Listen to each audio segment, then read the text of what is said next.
Tegheya Kte. My name is Gary Rowland. My Indian name is Tegheya Kte. And I received that name from one of my great-grandfather who is buried in Wounded Knee, the mass grave after the Wounded Knee 1890 massacre. My great-great-grandfather was allotted the very land where the mass grave is located.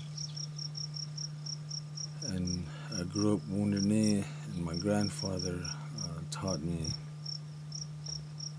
and lectured me every day about the way of life, how to live and what to do in the future when I grow up. And he had horses, so I used to break horses, and I've done a lot of hunting around the hills around the Wounded Knee on horseback, so I knew the terrain real good.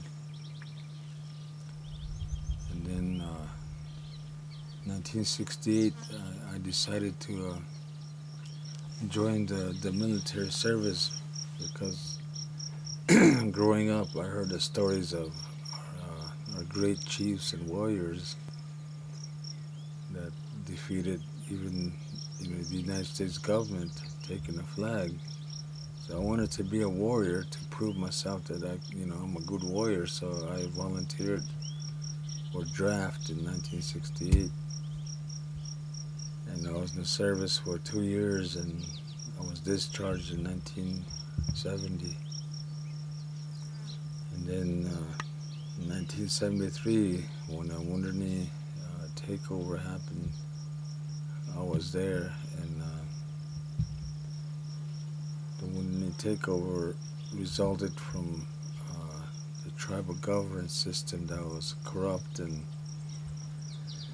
the leader at the time was very, chairman of the council was very corrupt, and a lot of violence towards the Lakota people, and a lot of them were killed, murdered by the hands of the Dick Wilson's goons. And so my uncle Pedro Bisnet he was appointed the chairman of the Civil Rights Committee, and he was involved in Wounded Knee.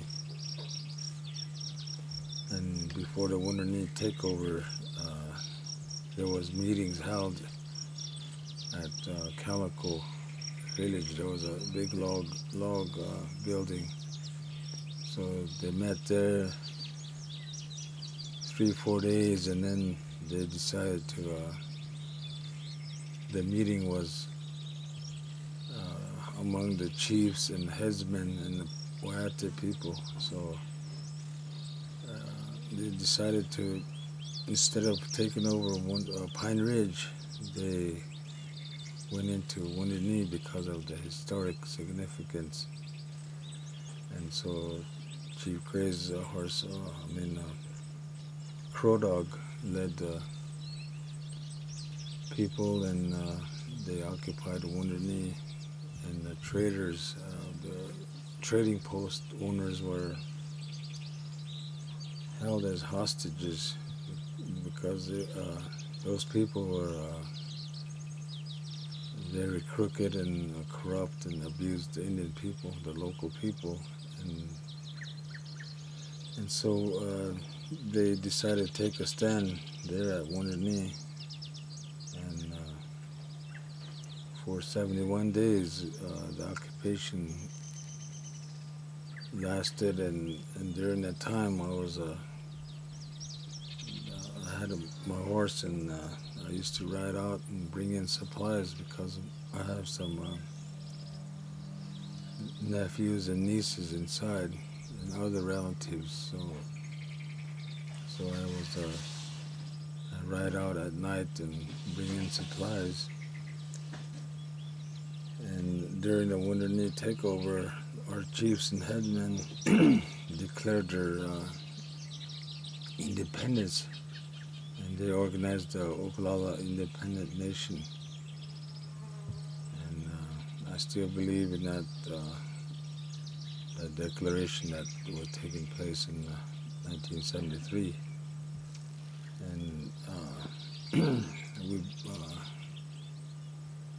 we we built this visitor center right there in the grounds of the massacre because it belonged to our great grandfather, Chief Fire Lightning. So we built the building, and we started in 1987 and completed in 1999, and opened the door to the public in the year 2000.